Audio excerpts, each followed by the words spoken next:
안녕하세요. 딸아이 하나를 홀로 키우고 있는 중년 남자입니다. 몇 달 전까지만 해도 제게는 아내라는 사람이 있었지만 이제는 쓸쓸한 혼자가 되었네요.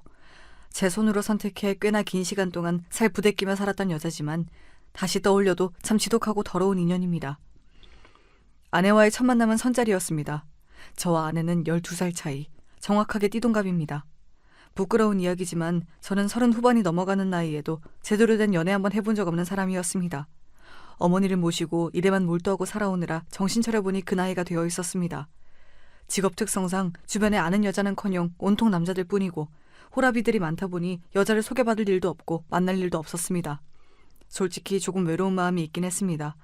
마흔을 바라보는 나이에 남들은 토끼 같은 자식, 여우 같은 마누라 끼고 지지고 볶고 잘 사는데 제 옆에는 아무도 없었으니까요. 아무리 돈을 많이 벌고 열심히 산다 해도 삶의 의미가 없이 느껴졌습니다. 그러던 와중 우연한 기회로 아내와 선을 보게 되었습니다. 전에 듣기로는 아내가 저보다 12살이 어리다고 했습니다. 게다가 사진을 보니 얼굴도 예쁘장하고 참해 보였습니다. 이런 여자가 왜 저 같은 늑다리와 선을 보나 싶었는데 알고 보니 집안이 많이 어렵다고 했습니다. 변변찮은 직업도 없는 상태였고 결혼이 급하다고 하더군요. 직접 만나본 아내는 예상보다 생각도 깊고 철이 일찍 든 것 같았습니다. 어려운 집안에서 어릴 적부터 집안일을 도맡아 하며 자라 요리고 청소고 살림도 못하는 것이 없이 다 잘한다고 했습니다.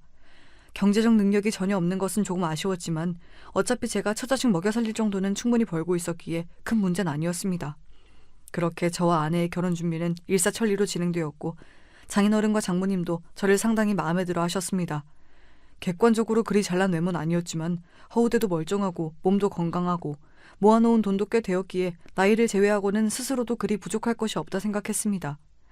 아내 집안에는 빚이 있었고 다달이 이자를 갚기에도 빠듯한 상황이었습니다. 아내는 경제력 있는 남자와 결혼을 하여 집안에 보탬이 되고자 하는 듯 했습니다. 저는 집에서 저를 내조해주고 아이를 낳아 잘 길러줄 참한 아내를, 아내는 경제적으로 넉넉해 본인 집안에 도움을 줄 만한 남편을 원했고 결과적으로 아주 적절한 만남이었다고 생각했습니다. 아내는 당연히 혼수고모고 아무것도 해올 형편이 되지 않았습니다. 애초에 결혼 이야기가 오갈 때부터 알고 있었던 사실이었기에 별 문제 삼진 않았습니다. 저 혼자 살고 있던 아파트에 옷가지 같은 가벼운 살림살이만 들고 들어와 신혼생활을 시작했습니다. 장인 장모님께는 매달 100만 원씩 용돈을 드리고 다달이 나오는 이자도 제가 부담하기로 했습니다. 경제적으로 조금 무리가 되었지만 젊고 예쁜 아내를 얻게 되었으니 이 정도는 큰일이 아니라고 생각했습니다. 주변에서는 다들 어디서 저런 참한 아내를 데려왔냐며 저를 부러워했고 저 스스로도 참 운이 좋다고 느껴졌습니다. 아내는 지고지순한 성격에 매사에 불만이 없었습니다. 저야 나이를 먹을 대로 먹었으니 결혼에 대한 환상이나 로망 같은 것이 없었지만 아내는 20대 중반의 어린 나이였는데도 특별히 원하는 것이 없었습니다. 결혼식장도 집에서 가깝고 저렴한 아무 곳이나 상관없다고 했고 드레스도 처음 입어본 것을 마음에 든다며 바로 골랐습니다. 신혼여행도 국내 아무 곳이나 가자고 하는 것을 제가 설득해 그나마 제주도로 정했습니다. 매사에 까다로운 것보다야 훨씬 나았지만 조금 심할 정도로 뭐든 좋다고 하니 기분이 이상하긴 했습니다. 물론 첫눈에 반해 연애를 하다가 결혼하는 사이는 아니었지만 그래도 기본적으로 전 아내에게 이성적인 호감이 있었거든요. 하지만 아내는 제가 아니라 돈을 잘 버는 어느 누구라도 상관없는 듯한 태도였습니다. 아내는 애초에 결혼이라는 것 자체에 큰 의미를 두지 않는 사람 같아 보였습니다. 오히려 제 쪽에서 더 결혼 생활에 대한 기대가 큰 것 같았어요. 흔히들 결혼하면 생각하는 것들 있지 않습니까? 아침에 일어나면 잘 잤냐 인사를 건네고 함께 식사도 하고 일이 끝나고 집에 돌아오면 하루 종일 있었던 일을 도란도란 이야기도 하고 주말이면 가까운 공원을 산책하거나 함께 영화를 보거나 하는 평범한 부부들이라면 다 하고 사는 것들 말입니다. 저는 아내와 결혼할 때 당연히 그런 것들을 함께 하며 살겠거니 했습니다. 지금껏 곁에서 일상을 나눌 수 있는 사람이 없어 쓸쓸했고 제가 아내에게 바라는 것들은 거창한 것이 아니라 그런 소소한 것들이었으니까요. 하지만 아내는 몹시 말수가 적은 편이었습니다. 제가 먼저 말을 걸지 않으면 제게 말을 붙여오는 일이 극히 드물었습니다. 결혼 전에는 분명 애교도 많고 싹싹한 성격인 것처럼 보였는데 결혼을 하고 나니 성격이 180도 변했습니다. 솔직히 말하자면 사기 결혼을 당한 기분이었습니다. 그렇다고 아내가 저를 무시하거나 결혼 생활에 충실하지 않은 것은 아니었습니다. 결혼 전 얘기했던 대로 아내는 살림 솜씨가 몹시 좋았습니다. 먹고 싶은 요리가 있다고 말하면 장을 봐와서 전문점에서 파는 것처럼 뚝딱 차려냈습니다. 빨래며 청소며 저 혼자 살 때와는 비교도 되지 않게 관리가 잘 되었고 그 점은 만족스러웠습니다.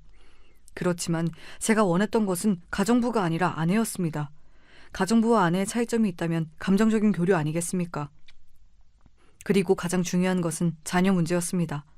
저는 이미 30대 후반에 들어선 나이에 결혼을 했으니 서둘러 자녀를 보고 싶었습니다. 그러나 아내는 아직은 자녀 생각이 없다며 계속해서 자녀 계획을 미루고 싶어 했습니다. 물론 아내 입장에서는 본인이 20대 중반의 젊은 나이니 그리 조급할 것이 없을 만도 했습니다. 하지만 부부라면 제 입장도 고려를 해줘야죠. 환갑이 다 된 나이에 자식 뒷바라지를 하고 싶진 않았습니다. 그리고 더욱 섭섭했던 것은 아내가 자녀 계획을 미루자는 핑계로 저와의 잠자리를 거부했다는 것이었습니다. 아내는 잠자리뿐만 아니라 가벼운 뽀뽀나 포옹 같은 스킨십도 전부 꺼려했습니다. 물론 제가 먼저 다가가면 대놓고 피하진 않았지만 표정 관리를 잘 못하더군요. 아무리 나이 차이가 심하다지만 그래도 부부 사이인데 당연히 그 정도 애정행각은 하고 살아야 하는 것 아니겠습니까? 그리고 세상에 스킨십을 거부당하면 자존심 상해하지 않을 남자가 있을까요? 아내가 그런 식으로 저를 피할 때마다 몹시 기분이 상해 저도 점점 먼저 다가가는 일이 없어지게 되었습니다. 그런 와중에도 제 월급은 다달이 처가댁으로 들어가고 있었습니다. 처음에는 손해보는 일이 아니다 생각했지만 아내의 태도가 제 마음에 들지 않다 보니 점점 불만이 생기게 되었습니다. 결혼 생활이란 다 이런 건가 싶어 주변 사람들에게 묻고 다니기도 했습니다. 동료들이나 친구들은 원래 결혼은 사랑이 아니라 의리로 사는 거라며 남들도 다 그렇게 산다 저를 위로해 주었지만 도저히 이해가 가질 않더군요. 저와 아내가 결혼한 지 한참 지난 것도 아니고 나름대로 신혼을 보내는 중이었는데 말입니다. 아무리 생각해도 이용당했다는 생각을 지울 수가 없었습니다. 아내와의 관계가 서먹한 것은 별개로 장인 장모님과의 사이는 좋았습니다. 아무래도 제가 경제적인 부분을 다 책임지고 있어서인지 제게 몹시 잘 대해주시더군요. 저도 그런 장인 장모님을 친부모처럼 생각하고 모시려 했습니다. 저희 아버지께서는 일찍이 제 곁을 떠나셨고 어머니 또한 시골로 내려가 지내신 지 오래였습니다. 오랜 기간 가까이에 연고 없이 홀로 지내다 보니 제게 다정하게 대해주시는 어르신분들에게 마음이 쉽게 열린 것도 있었습니다. 장모님이 해다 주신 반찬이나 장인어른께서 제 생각이 나서 사오셨다는 사소한 선물들이 왜 그리 마음에 와닿던지요. 저는 나름대로 사정이 복잡한 집안에서 컸습니다. 외동아들로 태어나 온 집안의 관심과 사랑을 받으며 자란 것도 잠시였습니다. 저희 부모님께서는 사이가 그다지 좋은 부부는 아니었습니다. 아버지께서는 전형적인 가부장이셨고 생전 부엌이라고는 들어가 본 적이 없으신 분이었습니다. 친할머니께서는 어머니께 몹시 못되게 구셨습니다. 당시 어렸던 제가 선명하게 기억하고 있을 정도이니 정도가 몹시 심했던 것이지요. 친할머니께서는 항상 제게 남자는 부엌 근처에 얼씬도 하면 안 된다. 남자로 태어났으면 큰일, 바깥일을 하며 여자를 이끌어가야 한다 말씀하시는 분이셨습니다. 여자는 집안에서 매사에 남자를 모셔야 하고 큰일은 전부 남자가 하는 것이라며 매사에 남녀 차별을 하셨던 분이니 며느리 구박이 오죽하셨겠습니까? 그 와중에 아버지께서는 그런 친할머니 밑에서 평생을 자라신 분이라 한 번을 어머니 편을 들어주시지 않았습니다. 그 당시에는 그런 일이 빈번하게 일어났다 하더라도 지금 와서 생각해보면 어머니께서 얼마나 서러우셨을까요? 연고 하나 없는 타지로 아버지 한 사람만 믿고 시집와서 평생을 고생만 하셨으니 어머니를 떠올릴 때마다 가슴이 미어지는 것 같습니다. 제가 아들이 아니라 딸이었다면 어머니와 조금 더 가까운 사이가 될 수 있었을까 싶다가도 만약 어머니께서 아들이 아닌 딸을 출산하셨다면 친할머니께서 얼마나 어머니를 구박하셨을지 상상조차 가질 않습니다. 친할머니께서는 항상 어머니께 전현이 시집와서 잘한 일이라고는 아들 낳은 것 딱 하나밖에 없다는 말을 습관처럼 하셨습니다. 친할머니께서는 저를 몹시 예뻐해 주셨지만 저는 그런 친할머니가 마음속으로 멀게만 느껴졌습니다. 특히 어머니를 구박하시는 모습을 볼 때마다 그런 생각이 들었습니다. 머리가 조금 큰 후에는 어머니를 대신해 친할머니께 대들었던 적도 있었습니다. 그날은 제삿날이었고 모든 친척들이 한 집에 모여 오랜만에 회포를 풀고 있었습니다. 저희 아버지께서는 오남매의 장남이셨기 때문에 제사 준비는 거의 저희 어머니께서 혼자 하시는 것이나 마찬가지였습니다. 아버지 밑으로는 2명의 작은 아버지와 고모가 계셨습니다. 딸은 출가 외인이라는 친할머니의 말씀에 따라 고모 2분께서는 제사 준비를 일절 돕지 않으셨습니다. 작은 어머니들께서도 마찬가지였습니다. 한 분은 선천적으로 몸이 약하시다며 모든 가족 행사에 한 번도 얼굴을 비추지 않으셨고 나머지 한 분께서는 전문직에 종사하시는 분이었습니다. 그래서 항상 일로 바쁘시다며 어머니와 함께 제사 준비를 돕지 않으셨습니다. 참 우스운 것이 그리도 여자는 바깥일을 하는 것이 아니라며 목청 높여 말씀하시던 친할머니께서는 돈을 잘 버시는 작은어머니께서 명절이나 가족 모임마다 고가의 선물을 사오시면 요즘 시대에는 꼭 여자가 집안일만 하라는 것은 아니다. 능력만 있으면 뭐든지 할 수 있다며 말을 바꾸셨습니다. 그러면서 어머니 들으라는 듯이 집에만 박혀서 지아비 등골만 빼먹는 것은 무슨 염치냐면서 그렇게 구박을 하셨습니다. 참다 못한 어머니께서 바깥에 나가 식당에서 일이라도 하겠다며 나서자 이게 어디서 어른한테 말대꾸를 하냐며 친척들이 다 보는 앞에서 어머니의 뺨을 내리치셨습니다. 그 모습을 보자 도저히 참을 수 없었던 저는 친할머니 앞에 가로막고 서서 바락바락 따지고 들었습니다. 할머님께서는 그리도 여자는 집안일만 해야 한다며 어머니를 구박하시고 핍박하시더니 작은 어머니께서 명품 선물을 사들고 오시니 그리 좋으시냐며 어떻게 사람이 한 입으로 그렇게 두 말을 하실 수가 있냐며 말입니다. 그러자 평소 저를 아끼시던 친할머니께서는 기가 차단한 듯이 어머니를 바라보시며 네가 자식 교육을 얼마나 엉망으로 시켰길래 이 착한 애가 나한테 이렇게 눈을 똑바로 뜨고 훈계질을 하냐며 그나마 잘한 것이라고는 아들 낳은 것밖에 없는 년이 아이 교육도 제대로 못 시켰다며 화를 내셨습니다. 저는 어머니께서 맞는 모습을 보고 도저히 참을 수가 없어 나섰던 것이었는데 그 모습이 친할머니의 심기를 더욱 거슬렸던 것인지 친할머니께서는 차마 입에도 담을 수 없는 욕들을 쏟아내시며 어머니의 머리채를 잡으셨습니다. 결국 아버지께서 나서서 상황이 마무리되었고 어머니께서는 아무런 말씀도 하지 못하시고 혼자 부엌으로 들어가셨습니다. 걱정되는 마음에 어머니의 뒤를 따라가 보니 어머니께서는 부엌 구석에 혼자 쭈그려 앉아 울고 계셨습니다. 그 모습이 아직도 생생히 기억이 납니다. 차마 그런 어머니께 다가가 위로를 드리지는 못하고 죄송스러운 마음에 저도 문 앞에 앉아 눈물을 훔쳤습니다.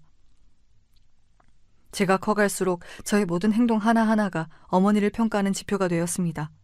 제가 학교에서 공부를 잘해 성적을 잘 맞아오면 어머니가 자식 교육을 잘 시킨 것이 되었고 제가 어쩌다 친구와 다툼을 해 말썽을 피우면 어머니께서는 자식 교육 하나 제대로 시키지 못한 못난 어머니가 되셨습니다. 친구와 싸운 것은 명백히 제 잘못인데 친할머니께서는 저를 혼내시는 것이 아니라 어머니 탓을 하셨습니다. 네가 자식 교육을 잘 시켰으면 아이가 저렇게 삐뚤어지진 않았을 텐데 전부 네 탓이라며 어머니를 나무라셨고 어머니는 그럴 때마다 한마디 반박도 하지 못하시고 고개를 숙이셨습니다. 저는 그런 어머니의 모습을 볼 때마다 마음이 너무 불편했습니다. 그래서 최대한 행동거지를 조심하려 했습니다. 제가 잘못을 저지르면 혼나는 것은 제가 아니라 어머니였기 때문입니다. 친할머니께서는 제가 고등학교에 들어갈 무렵 건강이 급격하게 악화되셨습니다. 평소 혈압 수치가 좋지 않으셨는데 합병증이 생기시며 이곳저곳 아픈 곳이 많아지셨고 일상생활에도 문제가 많아졌습니다. 혼자서 식사를 하시기는커녕 이동조차 힘든 상황이었고 당연히 그 모든 병수발은 저희 어머니께서 하셨습니다. 친할머니께서는 자식이 무려 5명이나 있었지만 그 자식들은 하나같이 책임을 어머니께 떠넘기기 바빴습니다. 형님이 평소에 곁에서 잘 모셨으면 어머니께서 이렇게 되셨겠어요. 형수님께서 잘 좀 돌봐주세요. 저희들은 다들 바깥일 하느라 바쁘지 않습니까? 어쩌면 그렇게 사람이 양심이 없을 수가 있는지. 저 같았으면 도저히 못하겠다 선언하고 친할머니를 요양원에 모셨을 것 같은데 어머니께서는 친할머니가 돌아가실 때까지 손수 친할머니를 모셨습니다. 친할머니께서는 나중에는 치매까지 심해지셔서 기저귀도 차고 완전히 아이처럼 변하셨습니다. 그토록 독불 장군이셨던 분이 세월 앞에서는 참 장사 없구나 싶었습니다. 어머니께서는 그 모든 병수발을 묵묵히 해내셨습니다. 그러는 동안 아무도 모르게 어머니의 몸도 상해가고 있었나 봅니다. 친할머니께서 돌아가시고 제가 첫 직장에 들어가던 해 어머니께서는 말기암 판정을 받으셨습니다. 암을 발견했을 당시 이미 각종 장기에 전이가 되어 있는 상태였고 병원에서는 항암 치료를 받으셔도 살 수 있는 가능성이 거의 없다고 했습니다. 말 그대로 시한부였습니다. 그 사실을 처음 전해 듣고 하늘이 무너지는 기분이었습니다. 이제야 막 사회에 첫 발을 내딛고 돈을 벌어 어머니를 호강시켜드릴 생각을 하고 있었는데 호강시켜드릴 새도 없이 돌아가신다뇨. 게다가 암 말기에 온 몸에 전이가 된 상태라니 그동안 어머니께서 아무 말씀도 없으신 채 혼자서 얼마나 고생이 심하셨을지 가슴이 미어지는 것 같았습니다. 의사 선생님께서도 통증이 몹시 심하셨을 텐데 왜 이제 오셨냐며 안타까워하셨고 저 또한 그동안 제 인생 살기 바쁘다는 핑계로 어머니의 고생을 모른 척하며 살아온 것 같아 너무나 죄송스러운 마음이었습니다. 가장 놀라운 것은 아버지의 변화였습니다. 평생 동안 그렇게 어머니가 친할머니께 구박받으며 온 집안의 일을 떠맡아 하시는 것을 방관자처럼 지켜봐 오셔놓고 어머니께서 암 판정을 받으시자 아버지께서는 완전히 다른 사람처럼 돌변하셨습니다. 평생 본인 밥상 한번 스스로 차려본 적 없으시던 분이 갑자기 부엌 앞에서 칼질을 하시는 게 아니겠습니까? 아버지께서 처음으로 끓여주셨던 된장찌개는 정말로 맛이 없었습니다. 세상에 국물 내기용 커다란 멸치를 대가리도 떼지 않은 채 찌개에 넣는 사람이 어디 있습니까? 그것도 수십 마리를 말입니다. 아무리 요리를 해본 적이 없는 저라도 그 정도 상식은 있습니다. 있는 대로 멸치를 잔뜩 부어놓고 끓여 국물에서는 멸치똥 비린맛이 났고 야채들은 제멋대로 썰려 제대로 익지도 않은 엉망진창인 찌개였지만 어머니께서는 연신 맛있다 말씀하시며 드셨습니다. 정작 아버지께서는 몇 숟갈 뜨지도 않고 내려놓았지만 말입니다. 언제나 소파 앞에 앉아 무표정으로 텔레비전만 보고 계시던 아버지께서 일어나 집안일을 하시는 모습을 보고 있자니 참 기분이 이상하더군요. 저렇게 하실 줄 아시는 분이 왜 지금껏 단 한 번도 어머니를 돕지 않으셨나 싶기도 하고, 이제라도 집안일에 손을 대시니 다행인가 싶기도 하고, 저 또한 착한 아들인 척 글을 쓰고 있지만 어렸을 적부터 자라며 집안일을 도와드린 일은 손에 꼽았습니다. 살림에 익숙하지 않은 남자 둘이서 집안을 살피려니 점점 집안 꼴이 엉망이 되어갔습니다. 병원에 계시던 어머니께서 종종 집에 돌아오시는 날이면 아무리 가만히 쉬시라고 말씀을 드려도 어머니께서는 하루 종일 집안 곳곳을 청소하시고 살피시곤 했습니다. 평생을 다정한 말 한마디 안 하시던 아버지께서 잠드신 어머니 머리맡에서 한참이나 어머니의 다 갈라진 손을 쓰다듬으시며 앉아 계시는 모습을 봤습니다. 그 모습을 보니 마음이 참 복잡했습니다. 한평생 고생만 하신 우리 어머니, 뭐가 그리 급하다고 하늘에서는 이리 일찍 데려가시려 하시는 건지, 어머니 앞에서는 애써 웃는 모습만 보이고 밝은 척하려 애썼지만 저도 남몰래 우는 날이 늘어갔습니다. 그건 아버지께서도 마찬가지였습니다. 제가 생각하던 아버지께서는 어머니가 돌아가시든지 말든지 눈 하나 깜짝 안 할 뿐이었습니다. 어머니께서 돌아가신다면 이제 누가 밥을 차리고 집안일은 누가 하냐, 그런 소리나 하실 분인 줄로만 알았습니다. 제가 보기에 아버지께서는 전혀 어머니를 사랑하시는 것 같지 않았기 때문이었습니다. 어떻게 사랑하는 사람이 저렇게 고생을 하는데 그 흔한 위로 한마디 하지 않을 수가 있나 싶었습니다. 하지만 어머니께서 목숨이 달린 큰 수술을 마치시고 일주일 만에 기적적으로 눈을 뜨셨을 때 아버지께서는 정말로 너무나 서럽게 우셨습니다. 모든 친척들이 다 보는 자리에서 아버지께서는 그렇게 아이처럼 우셨습니다. 처음에는 소리를 죽이려 하셨지만 결국 엉엉 울고 마셨습니다. 그런 아버지를 보고 저도 따라 울었습니다. 아버지가 원망스럽기도 했습니다. 속으로는 어머니를 저렇게 아끼시고 사랑하시면서 건강하실 때 조금이라도 더 다정히 대해주시지, 어머니 멍든 마음 조금만 더 살펴주시지, 저 스스로도 좋은 아들이 되지 못했다는 죄책감 때문에 아버지를 더 탓했는지도 모르겠습니다. 얼마 살지 못하고 돌아가실 것이라던 첫 진단과는 다르게 어머니께서는 수술 이후 점점 몸을 회복해 가셨습니다. 병원 측에서도 드문 일이라며 환자가 살고자 하는 의지가 강하다 하셨습니다. 저도 그런 어머니를 봐서라도 더욱 열심히 살았습니다. 어머니에게 자랑스러운 아들이 되기 위해 하루하루 직장에 적응하며 바쁜 나날들을 보냈습니다. 아버지와는 조금 서먹한 관계였습니다. 어렸을 적부터 저는 아버지가 어려운 존재였습니다. 아버지께서는 항상 제게 엄하신 분이었습니다. 칭찬 한번 제대로 해주신 적이 없었습니다. 그나마 어머니가 곁에 계실 때는 셋이서 함께 밥을 먹거나 시간을 보내기도 했지만 어머니가 투병 생활을 시작하신 후에는 같은 집에 살았어도 특별히 대화를 나누지 않았습니다. 제가 직장을 옮기며 독립하게 된 이후로는 더더욱 교류가 없어졌습니다. 저는 아버지가 불편하게만 느껴졌고 아버지께서는 어떤 생각을 하고 계셨을지 모르겠습니다. 하나뿐인 아들인 저와 좀 더 가까워지고 싶으셨을지, 아니면 제가 아버지를 원망했던 것처럼 아버지께서도 저를 원망하고 계셨을지. 그 당시 아버지의 마음은 이제 영영 알 수가 없게 되어버렸습니다. 얼마 지나지 않아 아버지께서 갑작스레 쓰러지셨습니다. 심근경색이셨습니다. 아버지께서는 쓰러진 지 하루가 지나서야 발견되었습니다. 평소 일주일에 한 번 정도나 안부 전화를 주고받던 사이였기에 아버지께서 쓰러지신 것을 제가 빠르게 알 길이 없었습니다. 병원에서 급하게 연락이 왔고 불이 나게 달려가 보니 아버지께서는 이미 운명을 달리하신 뒤였습니다. 너무나 갑작스러운 일에 눈앞이 캄캄했습니다.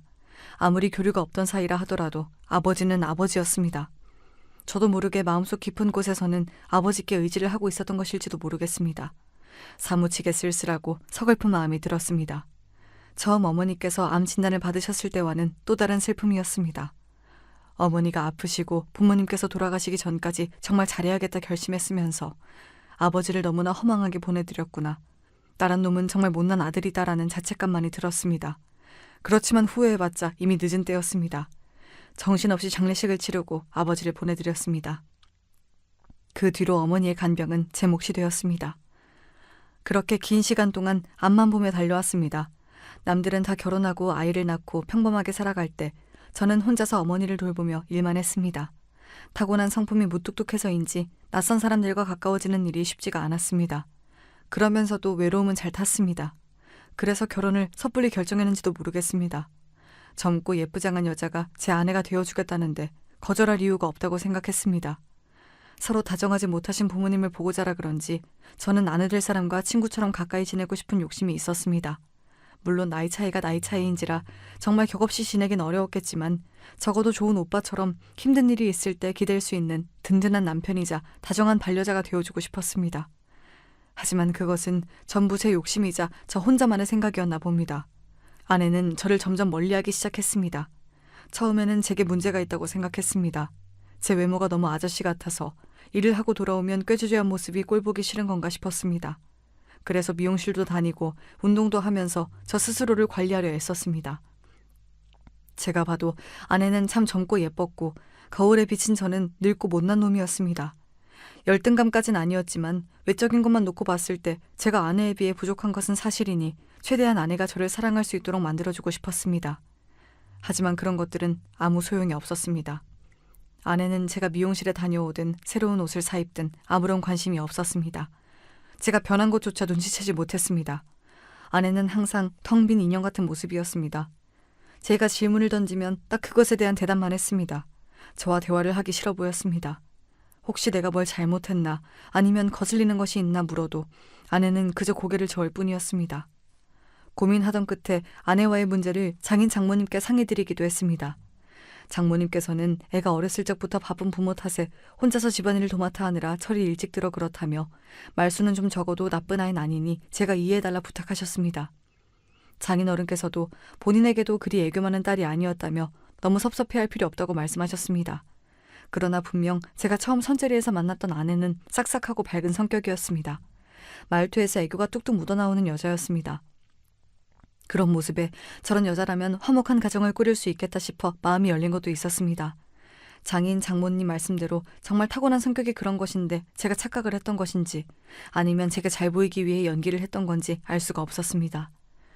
여자와의 관계에 서툴렀던 저는 이런 일을 겪으면서도 아내에게 쉽사리 이야기를 꺼내기가 어려웠습니다. 혹여나 제 말에 아내가 상처를 받을까, 지금 상황에서 더 부부관계가 악화되지 않을까 싶었습니다. 스스로 부족할 것이 없다 생각했지만 젊고 예쁜 아내 앞에서 저도 모르게 위축되고 있었던 것일지도 모르겠습니다. 게다가 앞서 말했지만 아내는 저와의 감정적 교류 외에 아내로서 해야 할 일들, 그러니까 내조나 집안일은 완벽하게 해내고 있었습니다. 와이셔츠는 매일 아침마다 빳빳하게 다려져 있었고 몇 시에 출근을 하든 따뜻한 국과 반찬을 내어 아침을 차려주었습니다. 외박 같은 것은 하는 법이 없었고 평소에도 외출하며 이리저리 돈을 쓰고 다니기보다는 집에서 얌전히 책을 읽거나 영화를 보는 등 가벼운 취미를 즐기는 것 같았습니다. 그래서 그런 아내가 뒤로 저 모르게 그런 더러운 짓거리를 하고 다녔을 것이라고는 전혀 생각하지 못했습니다. 다시 생각해도 정말 화가 끓어오르고 그 여자 얼굴에 침이라도 뱉어주고 싶은 심정입니다. 제가 처음으로 아내에게 의심을 가지게 된 것은 딸아이를 임신했을 당시였습니다. 당시 저는 회사 사정상 지방으로 장기 출장을 가게 되었습니다. 그렇지 않아도 서먹한 사이에 오래 떨어져 있으려니 마음이 불편하더군요. 그때까지만 해도 아내와의 사이를 걱정하기만 했지 아내를 의심해 본 적은 한 번도 없었기에 임신한 아내를 두고 멀리 가게 되는 것이 미안하기만 했습니다. 아내는 그런 저에게 괜찮다며 아무 걱정 없이 출장을 다녀오라 배웅해 주었고 저는 출장 내내 하루빨리 돌아오고 싶은 마음으로 일했습니다. 그렇게 열심히 일하다 보니 예정보다 업무를 일찍 마칠 수 있게 되었고 본래 일정보다 하루 더 앞당겨 집으로 돌아오게 되었습니다. 아내에게는 일부러 말하지 않았습니다. 아내가 좋아하는 복숭아를 한 박스 사들고 돌아가 아내를 놀래켜줄 작정이었습니다. 그러나 집 앞에 거의 도착해 갈 즈음 홀몸도 아닌 사람을 놀라게 해선 안 될 것 같다는 생각에 지하 주차장에서 전화를 걸었습니다. 전화를 받은 아내는 집에 있다고 했고 저는 지금 지하 주차장에 도착해 있다며 이제 막 올라가려고 했다 말했습니다. 제 말에 아내는 너무나 놀란 목소리로 내일 온다고 하지 않았냐 되물었고 저는 원래 일정은 그랬지만 당신이 걱정되어서 하루 일찍 돌아와다 답했습니다. 그러자 아내는 사실은 지금 잠깐 산책을 나와 있는 상태다. 집에만 있자니 좀 답답해서 아파트 주변을 걷는 중이다 말을 바꿨습니다. 아까는 집에 있다더니 갑자기 산책 중이라는 것이 좀 이상하긴 했지만 알겠다 답하고 집에 먼저 올라가 있겠다 말했습니다. 그랬더니 아내가 올라가지 말고 본인을 데리러 와달라고 부탁하는 겁니다. 어려운 일도 아니었기에 알겠다 답했고 그렇게 아내를 찾아 아파트 입구 쪽으로 나왔습니다. 분명 입구 바로 앞에 있다던 아내는 10분, 20분이 지나가도록 나타나지 않았고 이상한 마음에 다시 전화를 걸어보려던 찰나 아파트 안쪽에서 나타났습니다. 아파트 주변을 산책하고 있다던 사람이 왜 아파트 입구 쪽에서 걸어 나오는지 의아했지만 아내는 길이 엇갈린 것 같다며 당신이 보이지 않아서 안쪽으로 들어가 헤매고 있었다 말했습니다. 이제 와서 돌이켜보면 미심쩍은 부분이 많지만 그때까지만 해도 그저 임산부가 더운 날씨에 밖을 오래 걸어다니느라 힘들었겠다 싶은 생각뿐이었고 서둘러 아내를 데리고 집으로 올라갔습니다. 하지만 집에 도착하자 전혀 예상하지 못했던 일이 생겼습니다. 부엌 싱크대 옆에 와인과 와인잔이 놓여 있었던 것이었습니다. 아내는 임신 중이니 당연히 술을 마실 이유가 없었습니다. 아내에게 이게 무엇이냐 묻자 아내는 오전에 잠시 동네 친구가 다녀갔다 말했습니다. 제가 알기로는 아내에게 동네 친구 같은 사람은 없었습니다. 아내는 항상 집에 있는 것을 좋아했지 밖에 나가 사람을 사귀고 사교 활동을 즐기는 성격이 아니었습니다. 생전 사람들과 어울리는 것을 본 적이 없는데 무슨 동네 친구냐 되묻자 산책을 하다가 만난 젊은 엄마라고 했습니다. 당연히 자기는 마시지 않았고 그 친구만 마신 것이라며 아까 치워놓는다는 걸 깜빡했다고 말하는데 조금 미심쩍긴 했지만 그날은 그렇게 넘어갔습니다. 지금 와 돌이켜보면 평소 매사에 무덤덤한 아내가 그렇게 화들짝 놀라 말을 술술하는 것을 보고 의심하지 않은 게 이상할 정도였습니다. 그 뒤로 시간이 흘러 아내는 딸을 출산했습니다. 딸은 누가 봐도 제 딸이라고 말할 정도로 저와 똑 닮은 얼굴이었습니다. 사실 내심 저보다는 예쁘장한 아내를 닮길 원했지만 첫 딸은 아빠를 닮는다고들 말하지 않습니까? 객관적으로 보자면 쌍꺼풀 없이 작은 눈에 낮은 코까지 저를 판박이로 닮아 예쁜 얼굴은 아니었지만 그래도 제 눈에는 세상에서 제일 사랑스럽고 귀여운 아기였습니다. 아내의 출산 소식에 병세가 많이 완화되어 시골에서 요양을 하고 계시던 어머니께서 불이 나게 짐을 싸서 올라오셨습니다. 아내가 많이 어리기도 하고 장인 장모님께서는 아내를 챙겨주실 여유가 없었습니다. 요즘 산후조리원 잘 되어 있다. 굳이 어머니께서 올라오지 않으셔도 된다. 한사코 뜯어 말렸지만 어머니께서는 고집을 부리셨습니다. 결혼하고 지금껏 몸이 아프다는 핑계로 시어머니 노릇 한번 제대로 못 해주셨다며 한 달여 정도 저희 집에 머물며 아내의 몸조리를 돕겠다 하셨습니다. 이 소식을 전해 들은 아내는 눈에 띄게 불편한 기색이었습니다. 당연히 그럴 만도 했습니다. 결혼 후 특별히 교류가 있었던 것도 아니었고 아내 입장에서는 저희 어머니가 마냥 낯설게 느껴질 것 같았습니다. 어머니께서 아내의 몸조리를 돕는다는 소식에 장모님께서도 어딘가 불편하신 눈치였습니다. 그때만 해도 저는 그저 장모님께서 본인이 하지 못하는 일을 저희 어머니께서 해주신다니 미안한 마음에 염치가 없어 그러신 줄로만 알았습니다. 사실은 제가 알지 못하는 더러운 내막 때문이었다는 것을 전혀 모른 채 말입니다. 어찌되었든 저희 어머니께서는 한 달 동안 집에 머무시며 아내의 몸조리를 도우셨습니다. 어머니 호강을 시켜드리지는 못할 망정 며느리 수발까지 들게 만든 것 같은 기분에 마음이 썩 불편하긴 했습니다. 하지만 어머니께서 누가 뭐라 하든 이것만은 꼭 하셔야겠다 고집을 부리시는 통에 저도 어쩔 도리가 없었습니다. 그 뒤로 시간이 흘러 아이가 돌이 되었을 무렵이었습니다. 아이가 태어난 이후로 저와 아내는 전보다 사이가 조금 더 가까워졌습니다. 매사에 무뚝뚝하고 까칠했던 아내가 점점 더 제게 마음을 여는 것 같았습니다. 아이가 생기니 마음가짐이 달라지는 건가 싶었습니다. 아내는 이제 막 돌이 지난 아이를 데리고 문화센터며 배움마당이며 이곳저곳을 다니느라 바빴습니다. 항상 우울한 낯으로 집에만 있는 것보다는 훨씬 바람직한 일이라 생각해 그런 아내에게 잘한다 잘한다 칭찬을 해주었습니다. 물론 밖에 나다니는 만큼 집안을 돌보는 시간은 줄었습니다. 신혼 때처럼 진수성찬을 차려주거나 아침마다 빳빳이 다려진 와이셔츠는 찾아볼 수가 없었습니다. 그렇지만 육아 때문에 바쁠 테니 전부 다 이해하려고 했습니다. 처녀 시절부터 마르고 예뻤던 아내는 출산 후 외모를 더욱 열심히 관리하기 시작했습니다. 결혼 후 한동안은 젊은 나이답지 않게 평범한 유부녀처럼 고무줄 바지에 펑퍼짐한 티셔츠만 입고 다니더니 아이를 낳고서 오히려 더 외모 관리에 힘쓰는 것 같았습니다. 아이를 낳았어도 아내는 여전히 20대였고 워낙에 원래부터 예쁘장한 편이었으니 출산 후 망가진 외모가 싫어 그런 줄로만 알았습니다. 산후조리할 때 원래 먹는 것이 중요하지 않습니까? 미역국, 고기, 각종 과일.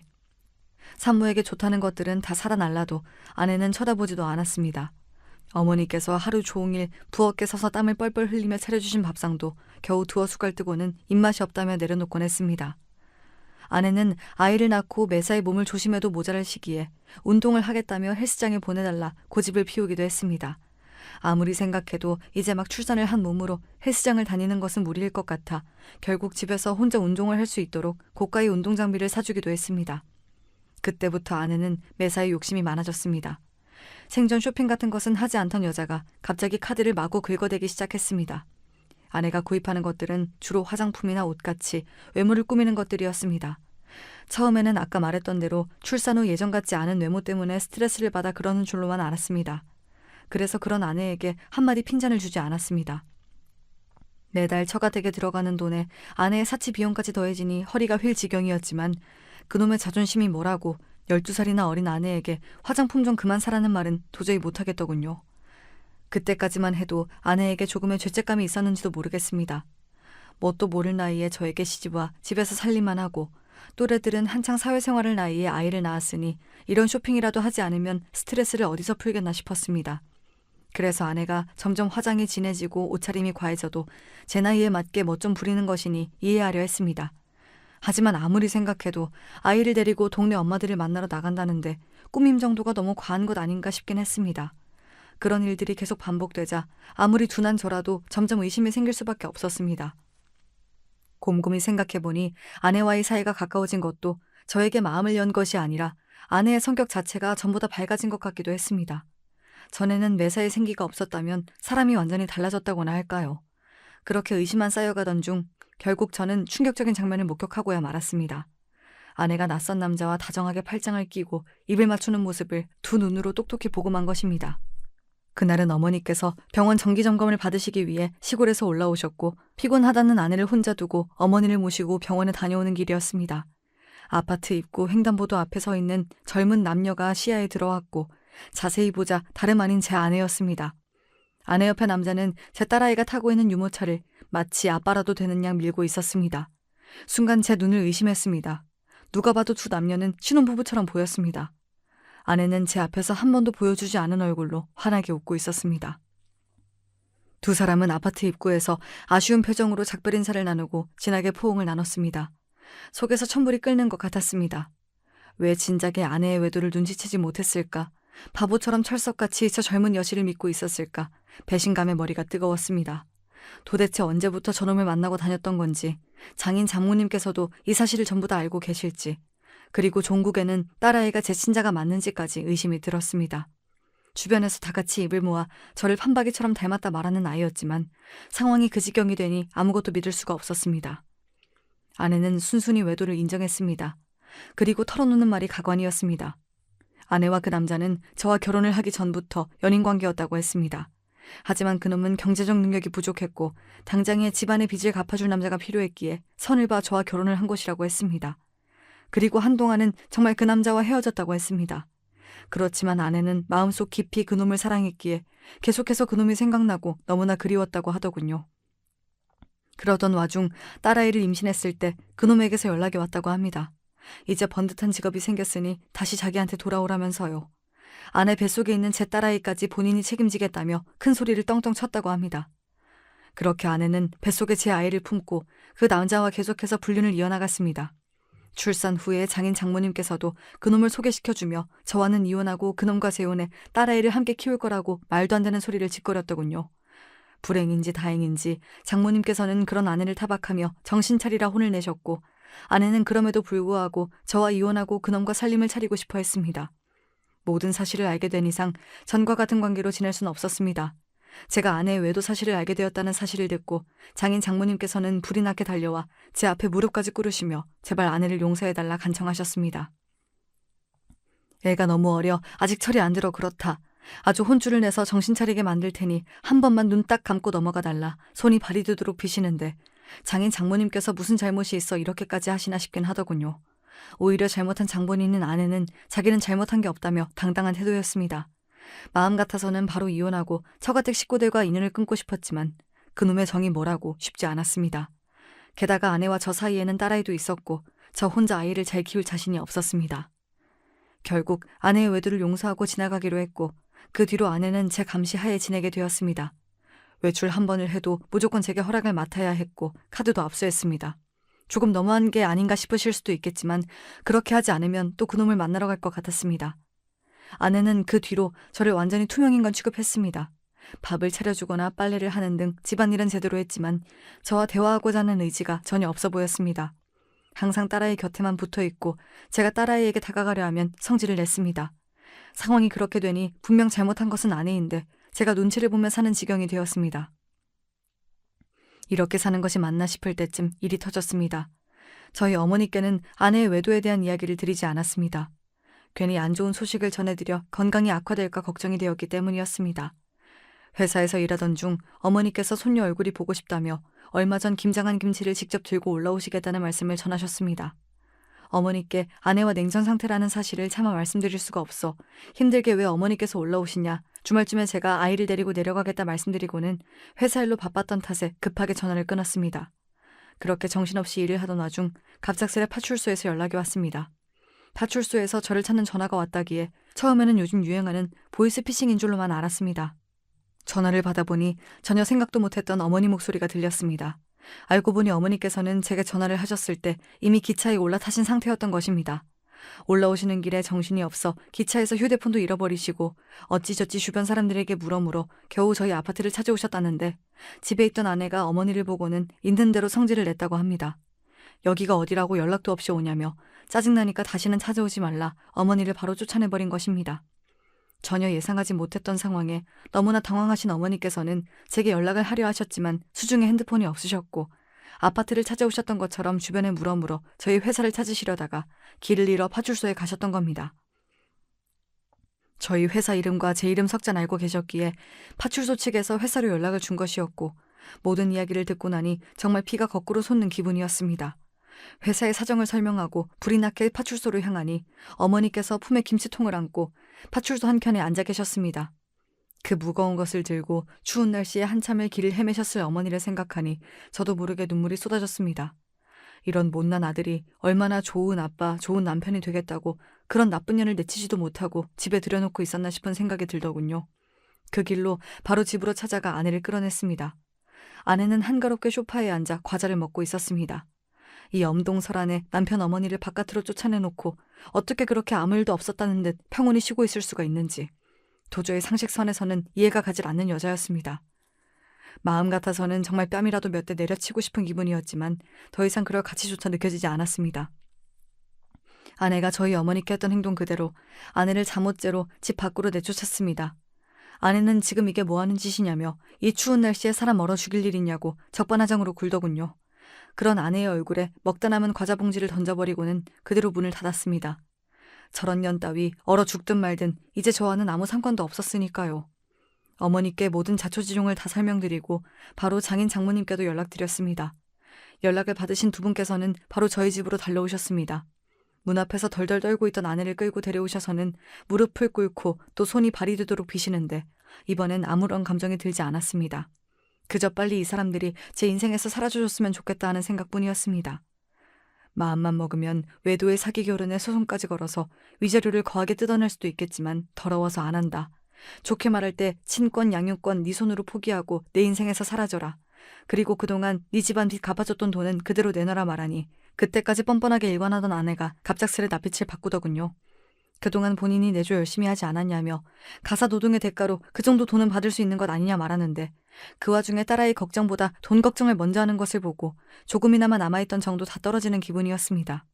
씨알도 안 먹힐 소리 하지 말고 당장 내 집에서 나가라 소리를 지르자 가족 3명이서 거머리처럼 제 다리를 잡고 떨어지질 않는데 참 기가 찼습니다. 본인은 잘못한 것 없다며 거만하게 굴던 여자가 돈 얘기가 나오자 바로 태도를 바꾸는 게 너무나 어이가 없더군요. 당연히 울고불고 떼를 쓴다고 용서해줄 마음 따윈 없었고 그대로 등 떠밀어 집 밖으로 쫓아냈습니다. 아내는 친권과 양육권은 포기할 수 있지만 돈은 줄 수 없다며 우리 집 사정 어려운 거 뻔히 알면서 좀 봐줄 수 없냐. 이제 와서 제게 사정을 했고 기회를 줬을 때 잘하지 그랬냐. 네가 그놈과 붙어먹은 것을 뻔히 알면서도 데리고 살아주려고 했다. 네 스스로 걷어찬 복이다. 딱 잘라 끊어내버렸습니다. 소송에 들어가면 패소할 것을 뻔히 알았는지 결국 아내는 기일에 맞춰 돈을 다 준비해왔고 친권과 양육권을 모두 포기하는 조건으로 이혼까지 마무리되었습니다. 대출을 했는지 아니면 저 몰래 숨겨둔 돈이 있었는지 그것도 아니면 그렇게 사랑해서 죽고 못 산다는 그놈이 마련해준 돈인지는 몰라도 저는 준 것대로 다 받아냈으니 이제 평생 그 사람들과 엮일 일이 없었으면 합니다. 아내와 이혼한 후로는 어머니께서 시골집을 정리하시고 올라와 딸아이를 돌봐주시고 계십니다. 호강시켜드리겠다고 약속드리고는 언제쯤 못난 아들에서 벗어날지 참 죄송한 마음뿐입니다. 늦은 나이에 드디어 제 짝을 만나 인생 좀 행복해지나 싶었더니 세상 일이 맘대로 풀리지를 않네요. 아내와의 일을 생각하면 씁쓸한 심정이지만 그래도 이제는 세상 무엇과도 바꿀 수 없을 정도로 소중한 딸아이가 제 곁에 생겼으니 앞으로는 딸아이 그리고 어머니를 위해서 더 힘내서 살아가 보려고 합니다. 그래도 딸아이 시집 갈 때 혼수 넉넉히 해줄 정도는 벌어놔야겠죠. 아무튼 여기까지 못난 놈의 넋두리 같은 이야기였습니다.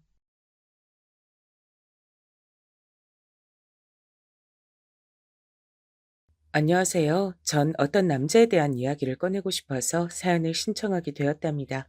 그 남자는 분명하게 저와 사실혼 관계에 있었어요. 다들 사실혼이 뭔지 아시죠? 법적으로 혼인신고까지 한 건 아니지만 사실상 부부나 다름없게 지내는 사이 말이에요. 편의상 그 남자를 약혼자라고 칭하는 게 나을 것 같네요. 약혼자를 만난 건 제 나이 27대 일이었습니다. 그땐 약혼자가 갓 취업을 해서 사회생활을 하고 있던 시기였고요. 전 옷가게에서 일을 하고 있었어요. 처음엔 지인을 통해 안면을 떠서 아는 사이로 그렇게만 지내다가 몇 번 따로 술자리를 가게 되자 감정이 피어올라 사귀게 됐죠. 성현아, 암만 생각해도 나는 네가 좋다. 나한텐 너뿐이야. 너와 좋은 감정을 함께 키워나가고 싶어.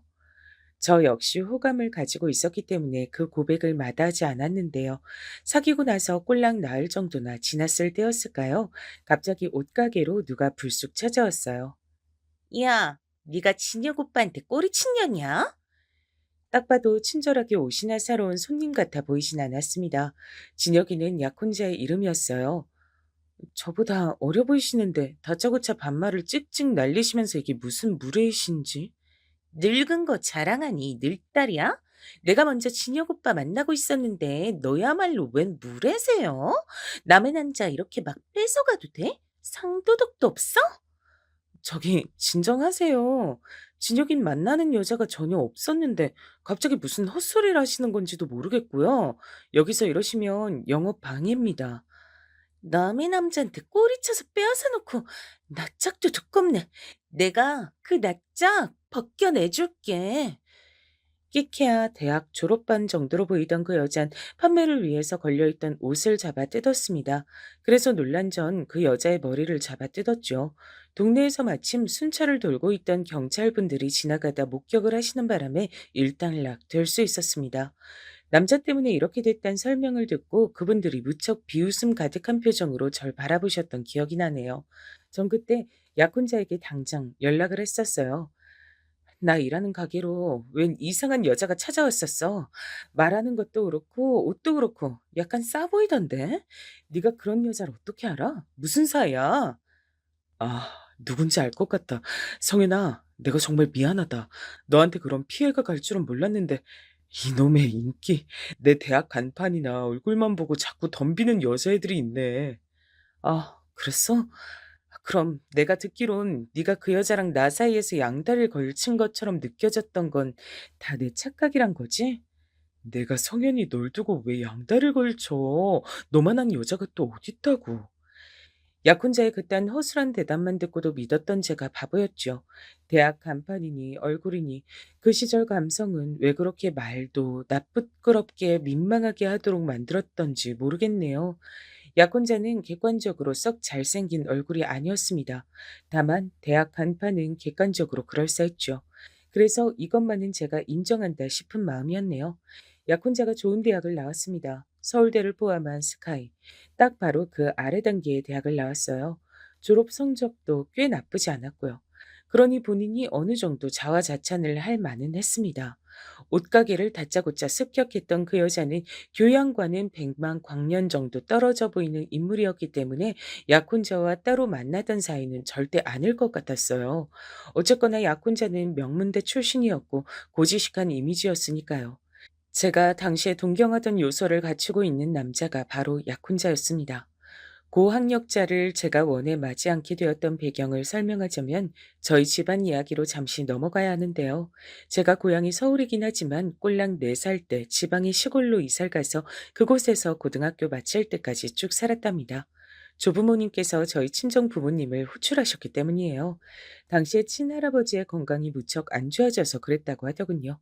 그러게 친정엄마께선 졸지에 시골 생활을 하면서 졸지에 시부모를 모시고 사는 며느리가 되셨습니다. 편찮으신 친할아버지께선 별 말씀 없으셨는데 기운 넘치는 친할머니께서 이런저런 말씀을 자주 늘어놓으셨어요. 그건 바로 사람을 대학을 나와야 한다는 것이었습니다. 옆 동네 보니까 어디 서울에 무슨 대학을 갔다고 현수막이 걸려 있던데 대학 가는 게 그 정도로 엄청난 일인가 보다. 저도 자연스레 그런 생각을 하게 됐죠. 친할아버지나 친할머니는 물론이고 제 친정 부모님이나 다른 친척 어른들, 사촌 형제들을 뒤져봐도 당시에 대학 나온 사람은 아무도 없었습니다. 집안 특성상 대대로 장사가 체질이었기 때문에 그쪽에 몰두를 하느라 상대적으로 대학에 대한 필요성도 못 느꼈던 거예요. 하지만 어른 입장에선 그게 두고두고 한이 됐나 보더라고요. 친할머니께선 대학을 가야 사회에서 대접받고 산다고 하시면서 특히 제 친오빠 앞에서 열변을 토하셨습니다. 어렸을 땐 차마 눈치채지 못한 사실이었는데 나중에 커서 냉정하게 살펴보니까 저희 집안 사람들은 물려받은 유전자 자체에 공부머리가 부족한 것 같더라고요. 공부를 잘하는 두뇌도 유전이라고 하니까요. 그런 마당인데 공부가 잘 되겠나요? 친오빠는 집안 어른들의 기대를 배신하고서 고등학교를 졸업하자마자 자기 아는 형이 시작했다는 일에 같이 뛰어들었습니다. 전문대를 가겠다 해놓고선 이게 대체 무슨 일이라니. 전문대 내겠다던 등록금은 다 어디로 떼먹은 거야? 친정엄마께서 얼굴이 새파랗게 질리셨었죠. 친오빠는 심지어 군대를 가기도 전에 짝을 만나서 결혼까지 해버렸습니다. 남자 나이 22살에 혼자는 임신도 아닌데 결혼하는 경우는 정말이지 드물지 않나요? 제 친오빠와 새언니가 특수한 경우였던 것 같네요. 참고로 새언니도 대학 근처에도 안 가본 사람이었고요. 근데 집안에 대대로 물려받은 땅이 좀 있어서 형편은 괜찮았습니다. 새언니 쪽에 나이가 딱히 많지도 않았어요. 친오빠보다 꼴랑 2살 많았으니까요. 대학은커녕 결혼이나 해치워버린 친오빠의 자태에 친할머니께선 머리에 띠 두르고 들어놓으셨어요. 그리고 전 그 띠를 보면서 디자인이 예스럽고 예쁘다는 생각이나 하고 있었죠. 어릴 때부터 그런 거에 관심이 많았거든요. 친구들이 무식하게 잠자리를 잡아서 날개를 못 쓰게 만들고 있을 때에도 전 잠자리에 날개 같은 재질의 옷은 왜 시중에 안 나오는지 그런 걸 궁금해하던 아이였습니다. 우리 손녀 똥강아지들, 너희들은 분명히 대학을 가겠지? 사람이 대학 나와야 쓰는 법이야. 친할머니께선 저와 사촌 언니를 앉혀두고 물어보셨어요. 전 대충 몰래 코나 후비고 있었는데 옆에서 사촌 언닌 네 이렇게 대답했던 것으로 기억합니다. 그래놓고서 사촌 언닌 기껏 들어간 대학을 1년 만에 멋대로 때려치우고 창업에 길을 걸었습니다. 그 바람에 고모랑 고모부가 개거품 물고 뒤집어지셨다고 들었었는데요. 놀라운 건 사촌 언니가 창업을 해서 안 망했단 거예요. 그게 조금씩 이어지고 또 이어지고 이런 걸 반복하다가 나중엔 제법 그럴싸한 업체로 성장을 해버렸습니다. 성윤아, 너도 이제 성인인데 번듯한 지갑 하나 정도는 있어야지. 내가 하나 사줄게. 아, 정말? 언니 되게 멋지다. 그럼 지갑은 어디서 고르면 될까? 저기 보이는 액세서리 가게? 저기 가격대가 좀 있는 것 같던데. 나 저기 들어가서 골라도 돼? 뭐? 너 장난해? 어디 가서 우리 집안 식구라고 하지 마. 그렇게 쥐똥만한 스케일로 노는 거 우리 집안 스타일 아니야. 창피해. 빨리 따라와. 백화점은 문 빨리 닫는단 말이야. 뭐라고? 지갑을 백화점 가서 사겠다고? 많이 비쌀 텐데. 언니가 벌써 그 나이에 그럴 능력이 있어? 남들이 공부할 때 우린 돈을 벌써부터 버는 게 우리 집안 특징인데 넌 왜 헛소리라고 그래? 빨리 고르기나 해. 돈 들어오게. 빨간 지갑으로 골라라. 그 당시에 사촌 언니가 백화점에서 사줬던 게 엄청 값이 나가는 명품 브랜드였어요. 그래서 사촌 언니가 돈을 잘 버는 걸 실감했었네요. 저희 집안의 특징인 듯 싶었습니다. 신기하리만치 뭘 해도 어떻게든 돈을 벌어먹고 살았어요. 하지만 친할머니라든지 다른 나이 지긋하게 드신 집안의 어른들께선 그걸로 만족하지 못하셨죠. 대학을 안 나오면 남들이 놀 때 일을 해야 하고 폼나게 컴퓨터나 두드리면서 돈을 버는 일을 할 수가 없다고 보셨습니다. 대학을 나온 것들이 세상을 주도하고 바꿔가는 것이라고도 생각을 하셨죠. 친정 부모님께선 금전적인 어려움을 한 번도 겪어보지 않으신 분이었으나 가방끈이 짧아서 살면서 약간의 아쉬움은 느껴본 적이 몇 번 있다고 하셨습니다. 그래서 더더욱 친오빠가 멀쩡히 대학을 나와서 취업문을 두드리길 바랬는데 그게 어그러져서 안타깝다고 하셨었죠. 그대로 장남이 제대로 대학 나와서 번듯하게 좀 살면 보기 좋았을 텐데 일찍 결혼이나 해버리고 아는 형 일인지 뭔지 아는 건 계속 기웃거리면서 고작 그런 거나 하면서 살고 엄만 진짜 네 오빠만 생각하면 자다가도 가슴이 답답해서 눈이 떠져. 친오빠의 기행이 친정엄마께선 상처로 남았을지 모를 일이었습니다. 크기 전까지의 저는 모두가 자기 자리에서 잘 해내고 있는데 어른들은 왜 이렇게 대학 타령만 해댈까 싶었어요. 하지만 자라고 나서 깨닫게 됐던 것이죠. 대학을 나와서 사회적인 시선 앞에서도 어깨에 힘주고 사는 자식의 모습을 다들 보고 싶으셨던 것이란 것을요. 그래서 전 원하지도 않던 전문대를 간신히 나왔습니다. 냉정하게 나오나 마나 한 곳이었어요. 제 인연의 시간과 약간의 돈을 버렸다고만 생각이 들었죠. 좋은 대학을 나오기엔 애석하게도 제 공부 수준이 안 따라줬습니다. 타고난 머리가 그런 것을 어쩌나요. 게다가 노력도 재능의 영역이더라고요. 전문대를 나와서 아르바이트나 하다가 옷가게 일을 시작했던 거예요. 전 워낙 그쪽 방면에 관심이나 재능이 많았으니까요. 친할머니께선 이제 저를 향해 가방 끈 긴 남자와 결혼을 해야 한다는 말씀을 하고 계셨습니다. 제가 스스로 안 된다면 배우자라도 잘 만나면 될 일이라고 보셨던 거예요. 저는 제가 집안 어른들에 대한 기대치를 못 채워드렸다는 것에 항상 죄송한 마음을 어느 정도 갖고 있었기 때문에 남자는 반드시 고학력자만 만나겠다고 다짐을 마쳤습니다. 그래서 약혼자가 마음에 들었던 겁니다. 고학력자인데다 공부에 관심도 지대한 사람이었으니까요. 그럼 아주 그럴싸한 대학 한판을 탄 사람이잖아. 아이고, 잘했다. 우리 성현이 강아지가 아주 판단을 잘했어. 그래, 나이 먹고서 사내 만날 땐 그렇게 구실을 제대로 하는 놈으로 만나야 하는 거야. 이 할미는 그 사람이 벌써 마음에 드는구나. 약혼자의 학력을 확인하신 친할머니께서 무척 좋아하셨습니다. 친정 부모님의 반응도 비슷했고요. 간섭 안 할 테니까 어디 한번 잘 해보라면서 응원을 보내주셨습니다. 약혼자는 제법 번듯한 직장에 다니고 있었고 저는 옷가게 직원이었으나 버리는 제가 썩 밀리지 않았습니다. 왜냐면 저는 그 옷가게에서 횟수로 4년째 일을 하고 있었으며 전반적인 관리를 제가 다 하는 역할이었거든요. 그래서 약혼자가 저에게 의지를 할 수 있었던 것 같아요. 사귄 지 반년이 넘어가던 때였는데 저한테 대뜸 공부를 더 하고 싶다고 말을 하더라고요. 성현아, 나 직장 생활이 너무 힘들다. 내가 이러려고 대학을 나왔나 싶고 요즘 매일매일 자괴감이 들어서 미칠 것 같아. 응? 갑자기? 이틀 전까지만 해도 웬만한 대기업보다 복지가 좋아서 대기업 안 부럽다 그랬었잖아. 내가? 너한테 그런 소리를 했었던가? 에이, 난 그런 기억 없어. 네가 잘못 들었겠지. 아니야. 엊그제 우리 만나서 같이 저녁밥 먹다가 그런 얘기 나왔었잖아. 복지 얘기. 그래서 내가 똑똑하게 기억하는데. 아, 맞아. 그래.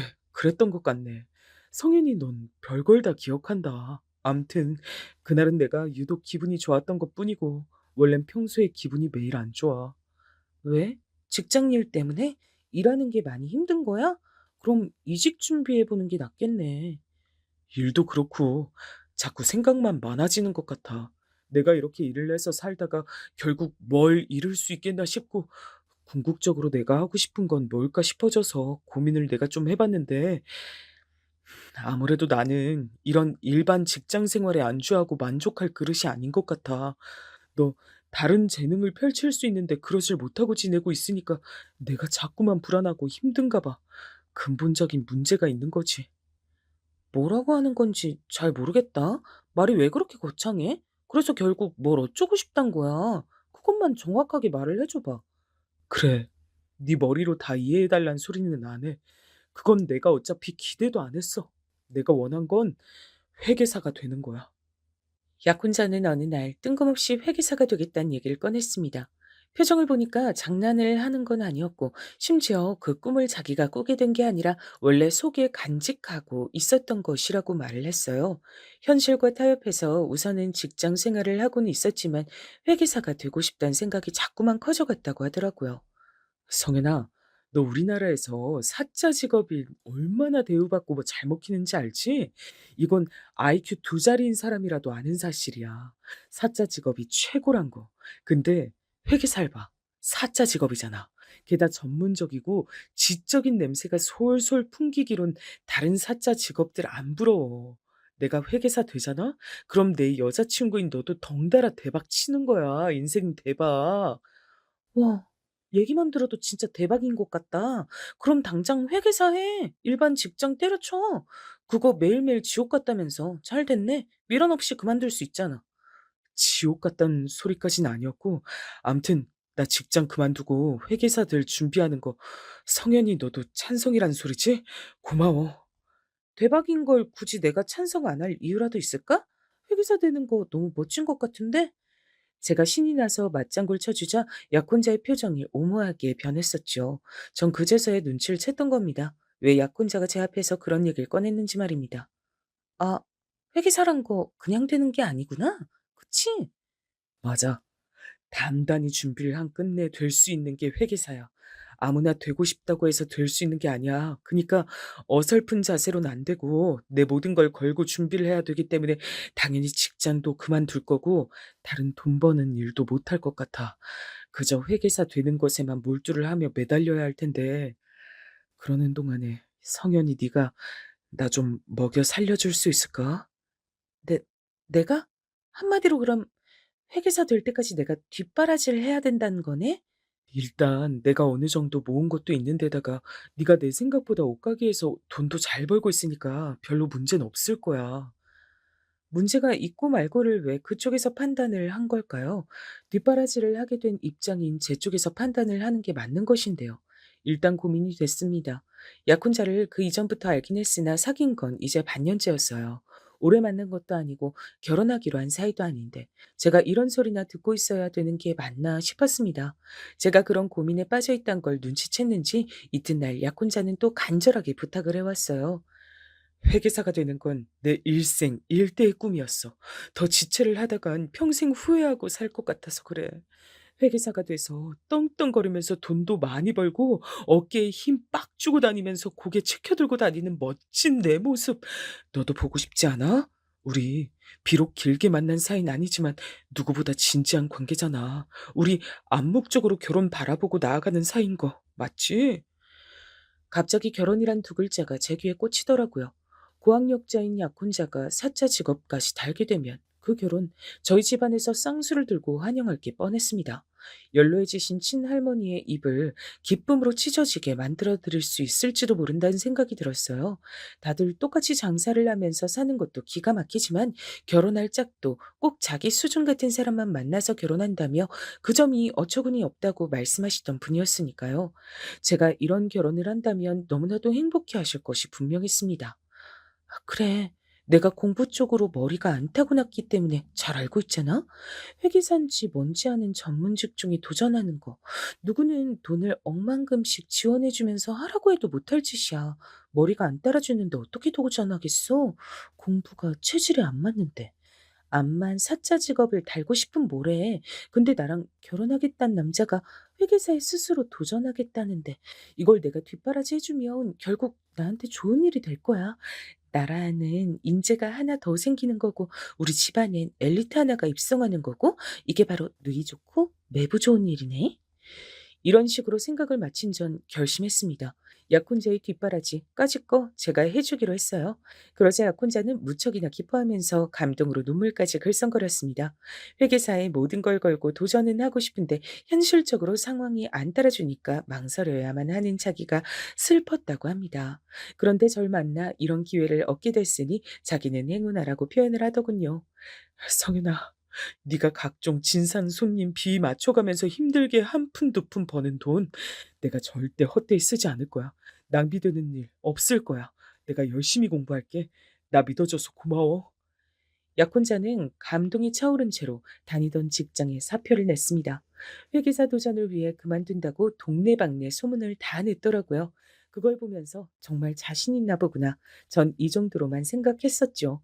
제가 한 푼 두 푼 힘들게 버는 건 맞지만 한 푼 두 푼만 있을 정도로 주머니 사정이 절대 궁핍하지 않다는 얘긴 굳이 안 꺼냈습니다. 저희 집안에 돈 잘 버는 사람들은 꽤 널린 편이었어요. 공통점이 있다면 죽이 되든 밥이 되든 젊은 나이부터 이르게 도전해서 부딪혀 본다는 점이었죠. 그래서 많은 시행착오들을 겪었다는 걸 전 잘 알고 있었습니다. 가장 흔한 시행착오가 돈 얘기를 괜히 주변에 떠들었다가 한 푼 줍쇼란 소리를 듣게 되어서 시달리고 인간관계 망치고 상처받고 그런 경우였습니다. 그래서 집안 밖에서 돈 얘기를 하는 경우는 신중했죠. 젊을수록 그래야 한다고 배웠습니다. 주변에 치기 어린 마음으로 시기 질투를 하는 사람들이 더 많으니까요.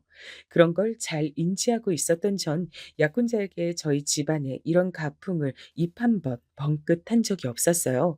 그래서 약혼자는 제가 서울에서 혼자 친정 부모님의 원조를 받아 자취를 하고 있으며 친정 부모님을 비롯한 대부분의 친척들은 시골 생활을 하고 있고 제가 워낙 경제관념이 투철해서 열심히 벌어 저축을 하며 돈 걱정 없이 살고는 있지만 부자와는 거리가 멀다고 여기고 있었습니다. 딱 그 정도로만 멋대로 생각해 주는 게 오히려 제 입장에선 나았기에 그냥 두었던 것이고요. 솔직히 말해서 회계사의 히읗자도 몰랐던 제가 얼떨결에 회계사가 되겠다는 약혼자를 뒷바라지해 주게 된 지 대략 6개월 정도가 흘렀을 때였습니다. 제가 일하는 옷가게에 불쑥 고함을 지르며 등장한 여자가 있었어요. 우리 진혁이 오빠한테 꼬리친 기집애가 여기서 어떤 기집애야? 손님들이 놀라서 웅성거렸고 전 머쓱하게 그쪽으로 다가가 혹시 찾는 기집애가 저인지 확인해 들어갔습니다. 제 남자친구 이름이긴 한데 무슨 일로 이런 난리를 치시는 거죠? 누구세요? 아, 꼬리친 기집애가 바로 너야? 그, 근데 나이가 좀 있는 것 같네? 전 진혁이랑 동갑인데요. 그쪽은 진혁이를 오빠라고 하는 걸 봐서 저보다 어리신 것 같네요. 반말하지 마세요. 목을 접어버리는 수가 있어요. 와, 말하는 거 대박이다. 옷가게에서 일을 해서 그런가 기센 거 장난 아니네? 저기요, 기가 세든 말든 남의 남자한테 꼬리치시면 안 되죠. 진혁이 오빠랑 잘 돼가고 있었는데 그쪽이 꼬리치시는 바람에 뺏겼잖아요.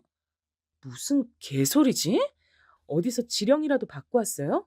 진혁이랑 제가 사귄 지 이제 1년 정도 됐는데 뭔 상황인지 이해가 안 되네요. 거짓말하지 마세요. 이제 1인 된 거 아니에요? 저한테 진혁이 오빠 뺏어가서 사귄 지 얼마 안 됐잖아요. 남의 사업장에서 자꾸 소리 지르면 입을 쳐버릴 거예요. 저쪽 구석탱이로 따라오세요. 어떻게 된 일인지 상세히 들어야겠으니까요. 기껏해야 20대 중반도 안 될 것 같은 여자를 데리고 휴식 공간으로 가서 얘기를 들었습니다. 조용한 곳에서 1대1로 있으니까 상대방이 무척 얌전해지더군요. 어리단 게 보였습니다. 그래서 이런 어린 친구가 대체 저의 약혼자와 무슨 접점이 있어서 이러는지 궁금해졌고요. 그러자 저에게 설명을 하기를 본인은 제 약혼자와 2년 전부터 알고 지낸 사이였는데 본격적으로 연락을 자주 주고받은 것은 3개월 정도가 됐다 그랬습니다. 여자 쪽에는 제 약혼자와 당연히 사귀게 된 것으로 생각이 들어서 우리 사귀는 거 맞지? 라고 물어보자 제 약혼자가 갑자기 연락을 끊었단 거예요. 답답해진 여자가 어떻게든 제 약혼자와 다시 연락을 해냈고 다른 여자가 생겨서 너와는 사귈 수 없다는 대답을 들었다고 합니다. 여자 입장에선 갑자기 나타난 제가 약혼자를 채워간 것으로 느껴졌던 거예요. 다른 여자가 생겼단 게 거짓말이 아니라면 그 여자가 어디 있는지 알려달라고 난리를 쳤고 그러면서 제가 일하는 곳을 알아냈다고 하는 겁니다. 왠지 예전에도 한번 옷가게로 찾아온 적이 있었던 다른 여자의 일화가 떠올라서 머리가 다 아프더라고요. 설마 하니 제 약혼자가 이런 쪽으로 상습범인가 싶어졌어요. 전 오해가 있었다고 원래 저는 약혼자와 교제해온 사이라고 다 설명을 한 후에 그 여자를 보내줬습니다. 그 여자는 훌쩍이면서 떠났고요. 약혼자에게 열받아서 연락했더니 지금은 열심히 코피 흘리며 공부 중이라 곤란하다 그랬습니다. 다른 여자들 만나느라 코피 흘리는 건 아니고 개수작 부리지 말고 솔직하게 털어놓는 게 좋을 거야. 저녁에 찾아갈 테니까 딱 기다려. 제가 이를 갈며 말하자 약혼자가 놀랐는지 히익 하는 소리를 내더군요. 그러거나 말거나 정말로 가만히 안 둘 작정이었습니다. 근데 퇴근을 앞둔 절 찾아온 사람이 있었어요. 그 사람은 바로 약혼자의 모친이었습니다. 즉 저에겐 예비 시모 정도로 표현을 하는 게 가장 나을 법한 분이었죠. 성현아, 이제 퇴근하려고 내가 저녁 한 끼 같이 하고 싶어 찾아왔는데 혹시 곤란한 때 온 건 아니겠지? 아, 어머님 오셨어요? 연락을 미리 주셨다면 더 좋았을 텐데요. 진혁이하고 저녁에 따로 보기로 해서 오늘은 좀 애매한데요. 그러지 말고 오늘 나하고 시간 좀 보내주렴. 진혁이는 오늘따라 공부가 너무 잘 된다더라. 우리가 진혁이 공부 방해하지 말고 우리끼리 저녁 먹자. 좋지? 아, 네, 알겠습니다. 그렇게 할게요. 왠지 떨떠름했지만 안 따를 수가 있어야 말이죠. 근처의 고급 덮밥집 가서 식사를 했습니다. 그리고 역시나 그 자리에서 예비 시모의 눈물 없인 들을 수 없는 육아 이야기가 펼쳐졌습니다. 약혼자를 얼마나 힘들게 키웠는지 예비 시모는 구구절절하게 늘어놓으셨어요. 제가 이미 세 번째 듣는 얘기였으나 참을성 있게 그냥 들어드렸네요. 친할머니의 신세 한탄을 오래 들어드린 버릇이 남아 있어서 듣던 얘기 또 듣는 것엔 이골이 나 있었기 때문입니다. 아, 참고로 예비 시모는 이혼을 하신 분이었어요. 약혼자가 중학생 때의 일이었다고 합니다. 이혼하고 나서 양육비를 꼬박꼬박 보내겠다고 약속을 했던 약혼자의 부친은 그걸 지키지 않았죠. 그래서 예비 시모가 마음고생 심하게 하면서 지내셨다고 해요. 그러다가 약혼자가 명문대에 입학을 하자 나중에 떨어질 콩고문을 기대한 것인지 갑자기 그 부친이 연락을 해오더니 용돈도 보내주고 뭐 그렇게 했다고 합니다. 그런 것 때문에 오히려 인간적인 실망감이 들어 예비 시모와 약혼자는 더 마음의 문을 닫게 된 것만 같았어요. 그런 옛 이야기를 다 늘어놓은 다음의 순서는 이것도 역시나 예상대로 약혼자의 허물을 감싸주고 용서해달란 예비 시모의 부탁이었습니다. 우리 진혁이가 공부만 잘하고 인물만 잘났고 성격만 좀 괜찮지. 나머진 젬병이야. 한없이 서투르고 부족해. 그래서 인간관계도 맺고 끊는 게 어설프고 거절도 잘할 줄 몰라. 우리 진혁이의 이런 못난 부분을 우리 성현이가 너른 마음씨로 감싸주고 용서해 줄 수 있을까? 오늘 제가 어떤 일 겪었는지 어머님은 이미 다 알고 계시네요. 진혁이가 얘기를 해드렸나 봐요. 그래. 오죽하면 오늘따라 공부에 매진을 하던 녀석이 네가 신경 쓰이고 미안해서 나한테 연락해서는 널 챙겨달라고 신신당부하더라. 자기 대신에 저한테 용서를 빌고 오늘 일을 없던 일로 잘 포장해달라고 어머님께 그렇게 부탁을 한 게 아니라요? 성현아, 사람 섭섭하게 말을 그렇게 하면 못 쓰지. 우리 진혁이가 부족한 부분 많은 건 너도 알고 나도 알잖니. 그리고 이미 네가 우리랑 한 식구인 건 나도 알고 우리 진혁이도 알지. 그니까 서로 쓸데없이 감정 상하는 일에 날 세우며 시간 낭비는 하지 말자. 이래나 저래나 우리 진혁이한텐 성현이 너밖에 없어. 나한테도 이미 네가 며느리야. 가족끼린 사소한 걸 들추고 그러는 게 아니야. 들을수록 이상한 소리였는데 정말 이상한 점은 들을수록 그럴싸하게 느껴졌단 겁니다. 이래서 연륜은 무시 못한다고 하는 걸까요? 예비 시모의 궤변에 가까운 설득에 전 넘어가 버렸고 약혼자의 여자가 벌인 소동은 그대로 묻어버렸습니다. 사실 약혼자에게 직접 따졌어도 각종 비겁한 변명이나 듣고 말았을 듯 싶더라고요. 예비 시모께선 거듭 저의 손을 잡으시며 고맙다, 정말로 고맙다 이렇게 인사를 해주셨어요. 제 도움이 없었다면 약혼자가 회계사에 마음 편히 도전하지도 못했을 거라고 하셨습니다. 약혼자가 회계사 도전에 나선 지 1년이 넘어갈 무렵 그때부턴 제 주변에서도 제가 약혼자와 막연히 결혼하게 될 사이라고 생각들을 하게 됐죠. 제가 말을 그렇게 한 적도 없지만 다들 은연중에 그런 생각들을 하고 있었더라고요. 약혼자가 회계사가 되기 위해 발버둥을 치기 시작한 지 2년 정도가 되었을 때 제가 친오빠한테 상담을 청했습니다. 오빠, 원래 회계사라는 게 그렇게나 되기 어려운 건가? 난 그거 준혁이가 금방 될 줄 알았는데 그렇지도 않네.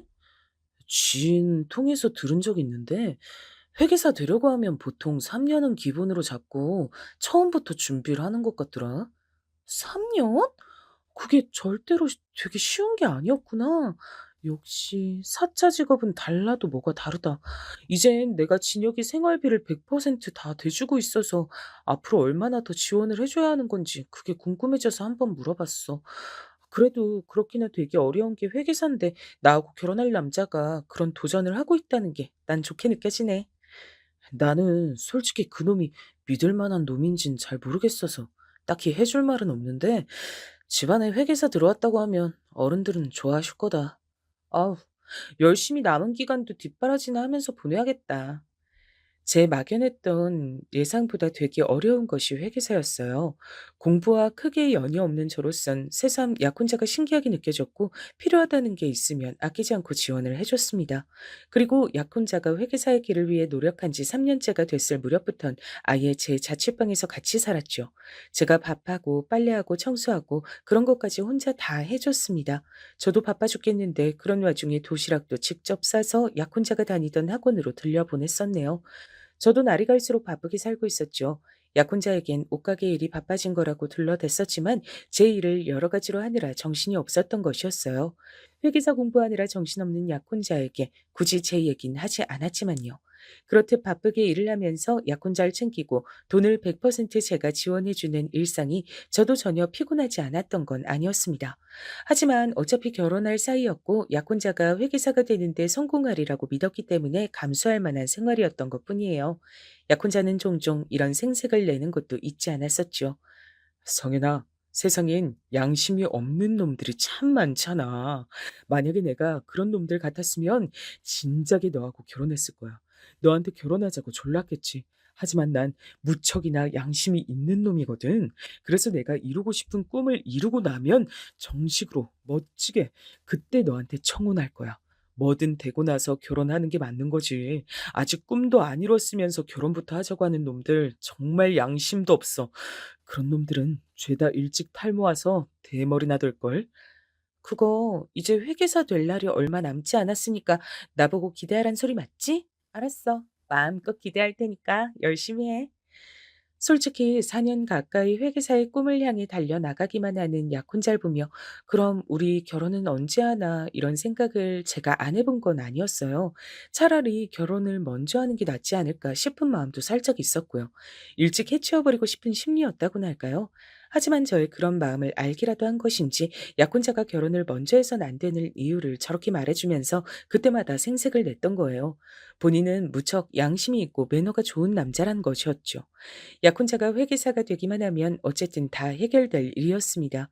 제가 약혼자의 뒷바라지를 하면서 지내는 동안 제 가장 친한 친구 2명은 결혼을 해버렸고요. 제 사촌들도 결혼을 꽤 했어요. 저는 아직 정식으로 결혼은 하지 않았지만 어차피 결혼할 사이로서 예비 시댁의 이모저모에 참견까지 했었습니다. 제사까지 제가 참석해서 준비를 다 했었네요. 예비 시댁의 어른들께서도 제가 찾아가서 제 주머니를 털어서 용돈도 드렸고요. 그러면서 지냈습니다. 어차피 결혼할 사이라고 생각해서 당연히 굴었던 거예요. 예비 시모도 당연히 절 며느리 취급을 해주고 계셨고요. 약혼자가 회계사만 되면 더할 나위가 없겠다고 생각하던 어느 날이었습니다. 제가 그렇게나 오래 하게 될 줄 처음엔 상상도 못했던 뒷바라지 생활이 5년을 넘어갈 때 약혼자가 마침내 합격으로 해냈습니다. 대한민국의 공인 회계사가 된 거예요. 드디어 해냈구나. 축하해. 그동안 고생 많았어. 말로만 회계사, 회계사 거리다가 정말로 회계사가 된 모습 보니까 자랑스럽고 멋지다. 최고야. 성윤아, 이게 다 네 덕분이란 생각이 든다. 내가 지난 5년 동안 땡전 한 푼 안 벌면서 전혀 어려움 없이 생활하면서 회계사 공부에 매진할 수 있었던 거 전부 성현이 너의 노력이고 헌신이었단 거 내가 다 알고 있어. 정말 고마워. 역시 너란 여자를 선택한 나의 눈은 틀리지 않은 거였어. 제 앞에서 기쁨의 눈물을 글썽거리는 약혼자의 모습이 처음 만났을 때보다 어느새 나이가 들어 있었단 게 보였고 그에 발맞춰서 저도 나이가 들어 있었단 게 실감이 들어서 정말 기분이 묘했던 것 같아요. 함께 5년이 넘는 시간을 보내며 그만큼 성숙해졌고 나이가 들었더군요. 어느새 저에게도 약혼자는 없어서는 안 될 존재가 된 지 오래였고 이제 당연하게 결혼할 순서만이 남아 있었습니다. 제 약혼자가 회계사가 되었다는 소식을 접한 친정 부모님은 무척 행복해 하셨어요. 근데 친오빠는 신중한 반응을 보였습니다. 집안에 다른 어른들께는 결혼식 날짜 잡히고 나서 말씀드리는 게 좋겠다. 왜? 드디어 회계사가 됐는데. 오빠, 사짜 직업이잖아. 전문직, 회계사. 얼른 동네방네 자랑하는 게 낫지 않겠어? 내 주변에 기혼 친구들이 가득하잖아. 그래서 알기 때문에 하는 소리야. 식장 들어가기 전까진 정말 모르는 법이더라. 조심하고 신중해서 나쁠 건 없어. 전 친오빠가 제 약혼자를 질투해서 괜히 저러는 거라고 생각했었어요. 하지만 대충 장단을 맞춰줘야 할 것 같아 알았다, 크게 말 안 하고 다니겠다 했던 겁니다. 집안의 다른 어른들께도 구태여 일찍 알리지 않았었죠. 이게 설마 신의 한 수로 돌아올 줄은 꿈에도 모르고 그랬었지만요. 당당하게 회계사가 된 약혼자는 얼마 후 제 자취방에서 나가겠다고 했어요. 결혼하기 전에 예비 시모에게 효도하면서 모자가 오붓하게 둘이 지내보고 싶다 그랬습니다. 전 당연히 흔쾌한 마음으로 그러라 그랬죠. 근데 난 언제 초대해 줄 거야? 나도 거기 가서 밥 한 끼 같이 먹고 싶은데. 도통 나한텐 오란 소리를 안 하네. 어머님도 아무 말씀 없으시고. 성현아, 그건 내가 좀 정신이 없어서 그래. 회계사가 얼마나 바쁜지 너도 알지? 아니? 모르는데? 내가 그걸 어떻게 알아? 아휴, 이런 데서 수준 차이가 확 나네. 별 수 없나 보다. 암튼 난 바쁘고 요새 우리 엄마도 친구분들하고 모임이 많으셔서 너한테 연락할 새가 없다. 나중에 자리 한번 만들게. 됐지? 되기는 뭐가 됐냐고 따지고 싶었는데 약혼자가 많이 바쁜지 연락을 휙 끊어버렸어요. 저한테 수준 차이를 운운한 의미가 뭐였냐고 사실은 이거부터 묻고 싶었죠. 약혼자는 회계사가 된 이후로 저한테서 먼 사람이 된 것만 같았습니다. 연락도 잘 안 됐고요. 바쁘단 말을 입에 달고 살았죠. 예비 시모 쪽도 마찬가지였어요. 전 회계사가 되기 전까지만 해도 저에게 매달리며 저밖에 없다고 말을 하면서 늘 고마워하던 모자는 대체 어디로 증발했나 싶었습니다. 제가 참다 참다가 약혼자를 찾아갔어요. 일하는 곳을 알아내서 그 앞으로요. 그랬더니 절 발견하고 화들짝 놀라면서 슬쩍 피하는 거예요. 왜 날 피해? 왜 못 본 척 지나가려고 했어? 성현아, 연락도 없이 막 찾아오면 어떡하냐, 사람 곤란하게. 연락했잖아, 수도 없이. 근데 안 받는 걸 어떡하라고? 받아도 바쁘다는 한마디만 남기고 끊는데 그 앞에서 나보고 어떡하란 거야? 아무리 그래도 여길 찾아온 건 네가 너무했다. 창피하잖아. 나 쪽팔릴 건 생각도 안 해주나 봐. 쪽팔려? 너는 내가 설마 쪽팔리단 거야? 왜? 네가 끌고 온 차를 봐. 구형 마티즈. 저게 언제적 차인데 아직도 끌고 다녀? 전문직 여성들과는 거리가 아주 먼 편한 차림새도 그렇고 아우 진짜 여러모로 한숨만 나온다. 한숨만 나와. 와, 그때부터 제 뒤통수가 얼얼해지더라고요. 절 향해서 그렇게 말을 하는 것도 어이가 없었는데 더 중요했던 건 저를 위아래로 훑어보던 바로 그 눈빛이었습니다. 부끄럽고 딱한 것을 바라보는 듯한 시선이었죠. 그건 마치 나는 이제 회계사식이나 됐는데 너는 대체 뭐냐고 비난하고 조롱하는 것만 같았습니다. 속이 뒤집어질 것만 같은 것을 꾹 참고서 약혼자에게 물어봤어요. 알았어. 내가 쪽팔린 것 같으니까 금방 꺼져줄게. 이것만 얼른 답해줘. 그래서 나하고 언제 결혼할 거야? 그렇게나 바빠서 나하고 결혼할 시간은 있겠어? 결혼? 지금 대체 결혼 얘기가 왜 나오냐? 피곤해 죽겠네. 너 제발 좀 가라. 나 바쁘다. 약혼자는 귀찮은 것을 처리하듯이 대충 손을 휘휘 저으며 제 앞을 떠났습니다. 전 망연자실했죠. 제가 버림받았다는 것을 그런 상황에서도 눈치를 못 차릴 정도로 제가 둔하진 않았던 모양이에요. 입가에 저절로 헛웃음이 걸렸습니다. 제가 그동안 무엇을 위해 5년이 넘도록 달려왔나 싶었어요. 이래서 헌신하면 헌신짝이 된다는 표현이 있는 거란 생각도 들었습니다. 그러던 와중에 옷가게로 찾아온 여자 손님이 있었는데 자기를 기억하냐고 묻더군요. 누군지 가물가물했는데 자기 남잔 제가 뺏었다면서 오해라고 쳐들어왔던 여자였습니다. 진혁이 오빠 회계사 됐다면서요? 그 인간이 하도 자랑을 하고 다녀서 저까지 알게 됐어요. 아, 네, 그랬군요. 그래서요? 제가 회계사랑 결혼하게 됐으니까 그거 배 아파서 오신 거예요? 아니에요. 절대 그런 마음은 아니었어요. 사실 전부터 신경 쓰였는데 알려드려야 될 것 같아서요. 진혁 오빠 거의 습관처럼 바람 피우는 아주 못된 놈이에요. 네? 습관처럼 바람을요? 그게 무슨 소리예요? 역시 모르셨구나. 저도 예전 그때는 몰랐거든요. 나중에 다른 언니들이 얘기해줘서 알게 된 건데요. 진혁이 오빠 절대 한 여자만 만나는 스타일이 아니래요. 그리고 결혼은 돈 많은 부잣집 여자랑 하는 게 일승일대 꿈이란 얘기가 공공연하게 술자리에서 옛날부터 떠들고 다녔대요. 그래서 회계사 뒷바라지 해준 여자친구하고는 절대 결혼 생각 없다고 얼마 전엔 그런 소리도 짓거렸다고 하더라고요. 저도 모르게 주먹이 쥐어졌습니다. 전 그 여자에게 따로 맛있는 커피 한 잔을 사주면서 이야기를 더 들어봤어요. 그랬더니 약혼자의 바람기를 증명해줄 증인이 아주 차고 넘치겠더라고요. 회계사 준비를 하는 기간에도 3번 정도는 여자를 따로 만났던 듯 싶었습니다. 뭐 이런 놈이 다 있나 싶었네요. 이런 놈을 믿었던 제가 이쯤 되면 멍청한 건가 싶을 지경이었죠. 이미 그놈은 회계사가 돼버렸으니 제가 할 수 있는 최고의 복수는 더 이상 그딴 놈에게 제 마음을 쏟지 않는 것이었습니다. 얼른 제 인생을 열심히 챙기는 게 최고일 것 같았죠.